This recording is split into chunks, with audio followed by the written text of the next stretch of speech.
Est-ce que toi aussi tu fais partie de ces 92% de Français qui n'arrivent pas à tenir leurs bonnes résolutions? Il te faut peut-être une autre méthode. Bonjour à tous, je m'appelle Shannon, je suis coach sportif et nutritionniste.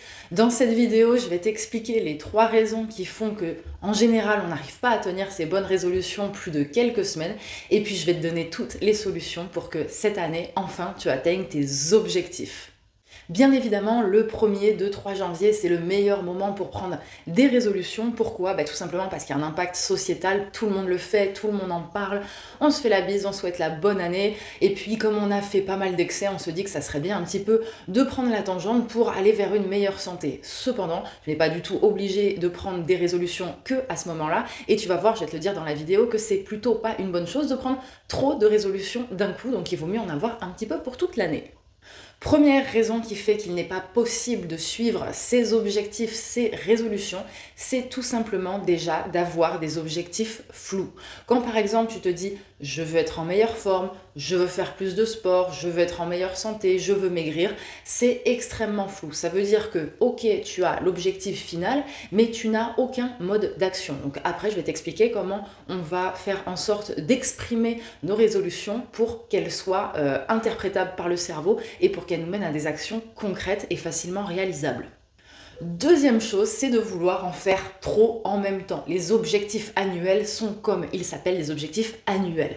Donc ce n'est pas normal de prendre tout ce qu'on veut réaliser sur l'année et de le condenser en un mois. Souvent au 1er janvier, j'entends « Oui, alors Shannon, je veux arrêter de fumer, je veux faire le dry January, donc pas boire une goutte d'alcool pendant un mois, manger que des fruits, des légumes et de la viande, rien de transformé, me coucher plus tôt, me lever plus tôt pour faire de la méditation, me remettre au sport, etc. etc. » C'est impossible. Tu ne peux arriver à avoir un changement radical que si tu changes d'environnement. Va faire ton service militaire, je peux dire que tu vas pas avoir le choix que de te lever à 5h du mat et que de faire des choses extrêmement contraignantes. Là, si juste tu restes dans le même environnement et que tu t'imposes à toi-même des contraintes qui au final n'ont pas besoin d'être respectées et trop d'un coup, ça va craquer. Donc, le deuxième problème, c'est la surcharge cognitive, c'est vouloir en faire trop d'un coup. Et évidemment, je te donne la solution juste après pour arriver à échelonner tes objectifs. Troisième chose, ça va être un mauvais mindset, donc une mauvaise mentalité. Très souvent, et de toute façon, quand les gens consultent un NUT, c'est qu'ils ont essayé plein de trucs, ils veulent des résultats rapides, et plus on fait des échecs, plus on veut des résultats rapides. Sauf que ça marche pas comme ça, surtout en nutrition, on a vite fait de pourrir son métabolisme. Là, c'est pareil, le mindset, la mentalité dans laquelle tu vas te dire « je veux atteindre mes objectifs » va avoir un impact considérable, mais vraiment. Ça veut dire que si tu te dis à une période donnée je veux perdre du poids, faire ci, faire ça, et que tu te fais énormément violence, que tu te fais entre guillemets mal à ton mental, mal à ton corps, que tu fais les choses avec de la motivation, de la colère, ça peut pas durer longtemps. Parce que la colère est une émotion qui est très fugace, qui dure quelques minutes, quelques heures, mais tu peux pas rester énervé après toi à te dire je vais combattre mon corps, je vais combattre mon mental, cette fois c'est moi qui vais gagner, pendant plusieurs semaines, voire plusieurs mois. Donc ce qui est important, c'est de réfléchir vraiment à ton mode de vie global, te projeter à quoi je veux ressembler dans un an, qu'est-ce que je veux qu'on voit de moi, qu'on ressente de moi, qu'est-ce que j'ai envie de dégager, qu'est-ce que j'ai envie de ressentir, et de te dire je veux aller vers cette personne-là, je veux aller vers ces caractéristiques-là. Et à partir du moment où tu as fait ça, c'est un fil conducteur. Ça veut dire que c'est pas je veux faire absolument 6 séances de sport par semaine et si j'en ai fait que 5, je vis un échec. C'est à la fin de l'année, je veux avoir atteint tel rythme. Et sur l'année, il y aura des semaines où j'aurais pas fait mon quota de sport, des semaines où je l'aurais dépassé, parce qu'il y a des jours où j'aurais été malade, fatiguée, occupée, parce qu'il y a plein de facteurs dans la vie qui font qu'on n'arrive pas au quotidien à disposer de son temps comme on voudrait. Donc, des objectifs flous, une surcharge cognitive par trop d'objectifs en même temps et une mauvaise mentalité, un mauvais mindset, du moins quelque chose qui est dans le négatif, qui n'est pas pérenne. Il faut vraiment essayer d'être un petit peu zen, être un peu yogi, se dire je vais aller vers la meilleure version de moi-même, je me laisse le temps et j'accepte aussi d'avoir parfois des périodes creuses. Maintenant qu'on a dit tout ça, qu'on sait tout ce qu'il ne faut pas faire pour réussir ses objectifs, qu'est-ce qu'il faut faire pour les réussir? Moi, je vais te parler d'un support que j'ai créé, hein, qui est très très simple. C'est ce que j'appelle une to-do list. Alors souvent, la to-do list, c'est vu comme les choses que j'ai à faire dans la semaine. Là, ça se présente sous ce format-là. Donc, j'ai des lignes où je vais écrire quels sont mes objectifs et puis je vais avoir 30 cases. Et puis, je vais cocher quand j'ai réussi et je vais faire une petite croix quand j'ai pas réussi. Pourquoi un support visuel? Tout simplement parce que les yeux, la vue, c'est le sens le plus important de tout le corps. C'est vraiment celui qui prédomine tout le reste. Tu as peut-être entendu parler du restaurant à Paris où on mange dans le noir, les gens sont incapables de savoir s'ils mangent de la viande, du poisson, des légumes, de la pomme de terre, ils en ont aucune idée. De la même manière, pendant le Covid, on a tous à peu près perdu l'odorat et le goût. Bon, c'est un peu casse-pied, mais ça ne nous empêche pas de vivre. La vue prédomine tous les autres sens. Donc si tu veux réussir quelque chose, tu l'écris. Si tu veux te souvenir de quelque chose, tu l'écris. Il y a aussi beaucoup de personnes qui ont une mémoire visuelle, qui vont faire des petits dessins pour se souvenir. Moi, par exemple, en cours, quand j'étais étudiante, j'utilisais beaucoup ça. Donc, avoir un support visuel, c'est une première chose, un support visuel devant lequel tu passes régulièrement au cours de ta journée. Ça peut être sur le frigo, ça peut être dans l'entrée, bref, quelque part où tu vas très très très souvent passer devant. Le fait d'avoir un support papier ou digital, tu peux le télécharger, je te mets le lien en description, va te permettre d'avoir un outil qui va réduire ton anxiété, qui va réduire ta charge mentale. Ça veut dire qu'au lieu de te dire « Ah, j'avais dit qu'il fallait que je fasse ça tous les jours » et de devoir au quotidien avoir toujours cette organisation mentale qui tourne comme un petit vélo dans ta tête, vraiment, tu vas écrire, tu vas décharger et tu n'as plus besoin de penser à ça puisque tu sais que c'est écrit quelque part. Et ça, déjà, ça va te laisser de l'espace mental disponible pour réaliser l'exécution des tâches que tu te seras fixées. Les objectifs que tu vas te fixer doivent être SMART. C'est un acronyme. Ça veut dire spécifique, mesurable, atteignable, réalisable et temporel. Tout à l'heure, je te disais, perdre du poids comme objectif, c'est pas du tout SMART, c'est beaucoup trop flou. Par contre, déjà, si tu dis je veux perdre 1 kg par mois pendant 6 mois, là, c'est temporel, c'est mesurable, c'est spécifique. En revanche, ce qui va manquer, c'est des actions concrètes. Donc, si tu ne sais pas bien comment faire, tu peux encore décomposer ce gros objectif en sous-objectifs. Par exemple, tu sais que tu manges trop de plats préparés, tu vas te mettre comme objectif d'en manger maximum dans la semaine. Ou alors, quand tu fais tes courses, il n'y a pas assez de fruits, il n'y a pas assez de légumes, tu vas te mettre comme objectif, quand je fais mes courses, de prendre plus de ci, plus de ça. Et tu vas jouer sur des petits leviers petit à petit.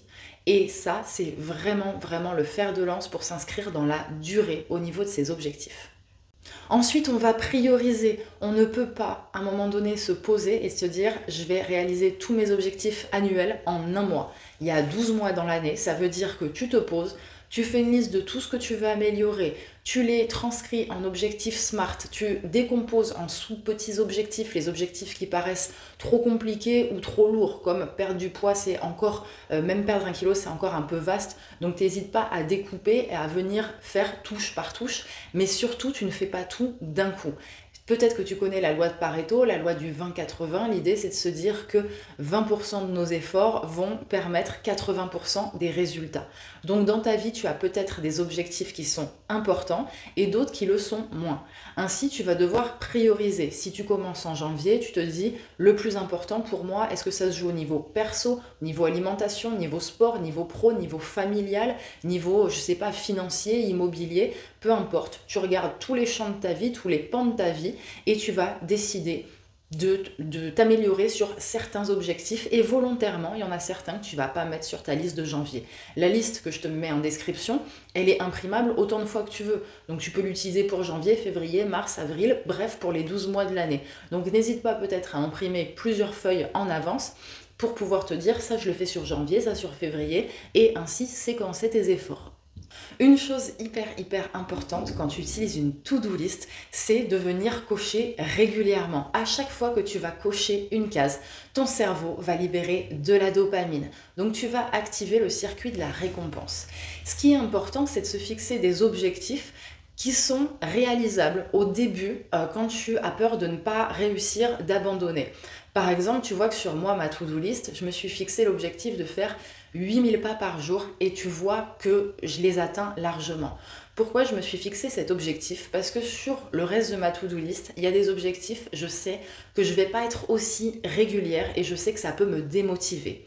C'est mon mode de fonctionnement, peut-être que tu en as un autre, mais moi je sais que plus je verrai de bleu sur ma to-do list, plus ça va me motiver à continuer. Dès lors que je vois que j'ai loupé un jour, 2 jours, 3 jours, qu'il y a un peu trop de croix, je sais que j'ai tendance à jeter la to-do list à la poubelle et à me dire j'en ferai une autre plus tard. Donc n'hésite pas un peu à t'auto-manipuler pour faire en sorte d'aller vers la réussite.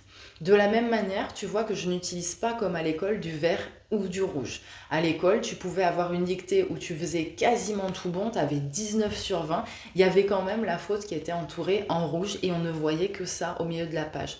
Donc le rouge et le vert, en tout cas surtout le rouge, ont une connotation très très négative pour le cerveau. Ça nous ramène un peu à notre enfance où on était en permanence noté, jugé et où nos fautes étaient soulignées plutôt que nos réussites.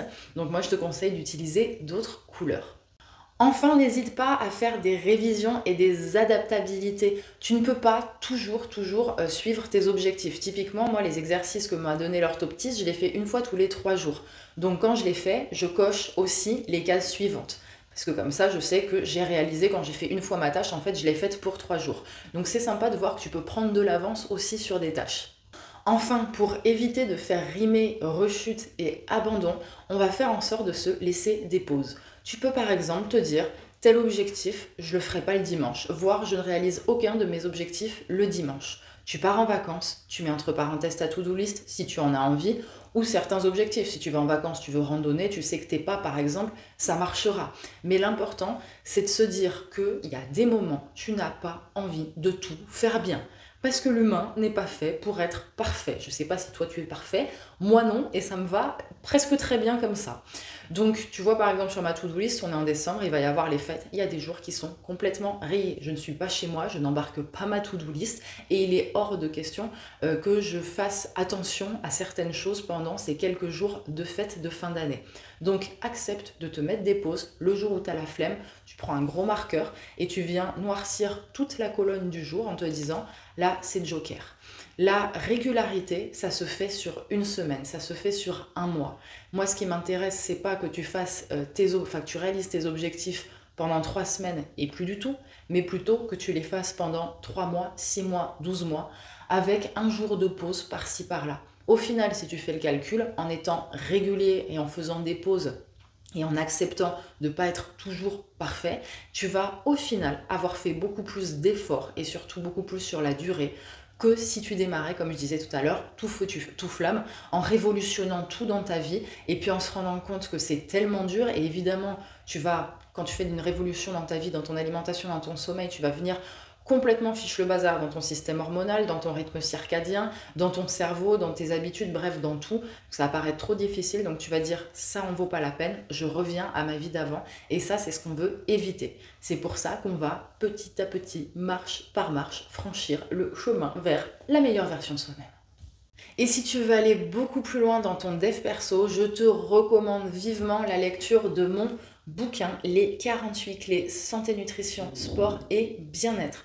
Ce livre est une pépite. C'est le résumé de toutes les connaissances que j'ai en tant que coach, en tant que nutritionniste, de tout ce que j'ai appris des années de pratique et de rendez-vous avec des clients, de toutes les croyances qu'ont la plupart des gens qui sont parfois infondées et de tout ce que on ne sait pas, de tout ce que quand on n'est pas professionnel du sport, de la santé, du bien-être, on n'a pas comme connaissance. Je parle du marketing, je parle des influenceurs, je parle un petit peu de tout ce qu'il faut savoir pour ne pas se faire piéger, on va dire. Et j'ai aussi une approche qui est assez résiliente, ça veut dire que je ne vais pas t'expliquer qu'il faut se lever tous les matins à 5 heures pour faire des pompes, des abdos et de la méditation.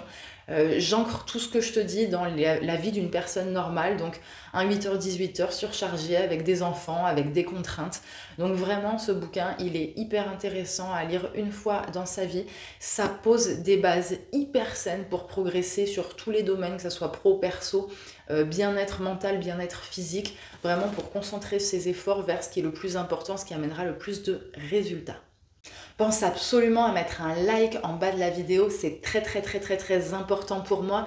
L'espace commentaire est ouvert pour toute proposition, réflexion, question, quelque chose que j'aurais mal expliqué ou que tu veux qu'on approfondisse. C'est une rubrique qui sert vraiment à communiquer entre toi et moi pour voir vers quelle piste d'amélioration on peut aller, quel sujet on peut traiter, qu'est-ce qui est important. C'est vraiment une grosse source d'inspiration pour moi. Pense aussi à t'abonner et sur ce, je te dis à très bientôt dans de prochaines vidéos. Allez, bye bye!